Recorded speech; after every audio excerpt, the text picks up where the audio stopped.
khinh chó trên sau dần nhẹ sau anh nghĩ mê sau rơi lên sau chụp khơ bên sau đứng giữa giọt cầu sau mò lát câu sau khay sen sau thơ anh giọt sau khinh chó nung khao sau hăng đi bên sau khâu bói sau bên xoáy bên sau mi mai sau tay tăng tay thì bên sau quân ca sau bá tung lâm sau quân đề sau áo xì sau ấy ca ca sau ta tuổi bên sau mẫn văn sau ta mẫn sau tuy anh nhìn sau trọt sau tiếng sau chân chi sau lý tăng hú sau anh sẽ đàn xin sau mình dày bên sau thiên giá sau ấy hát đi bên chân gì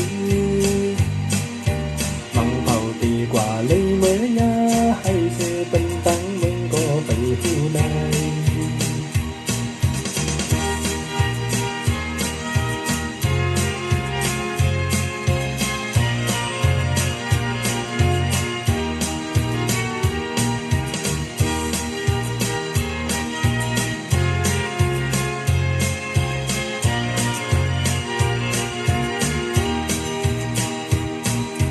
sau ngâu sau mừng sau món màu sau bao sau như sau băng đón sau kinh chó sau yên nhẹ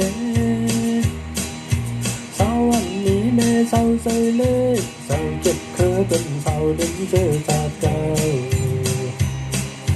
sau mò lát câu sau khay sen sau thơ anh giọt sau kinh chó nung khao sau hăng đi bên sau khâu bói sau bên xoáy bên sau mi mai sau tay tăng tay thì bên sau quân ca sau bá tung lâm sau quân đề sau áo xì sau ấy ca ca sau ta tuổi bên sau mẫn văn sau ta mẫn sau tuy anh nhìn sau trọt sau tiếng sau chân sư sau lý tăng hú sau anh xoan tiền sau mình giờ bên sau thiên giá sau ấy hát đi bên chân thì mong phàu thì quả lấy mới nha đi xe tân tăng mình có phải hư đây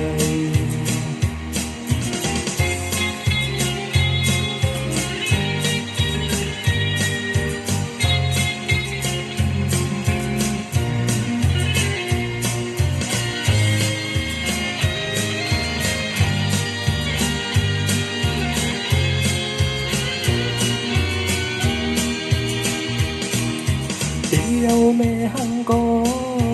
cô anh đi lê tâm sang tết nghe hăng quân đi dài được hà dù yêu mê hăng có cô anh đi lê tâm sang tết nghe hăng quân đi dài được hà về nhà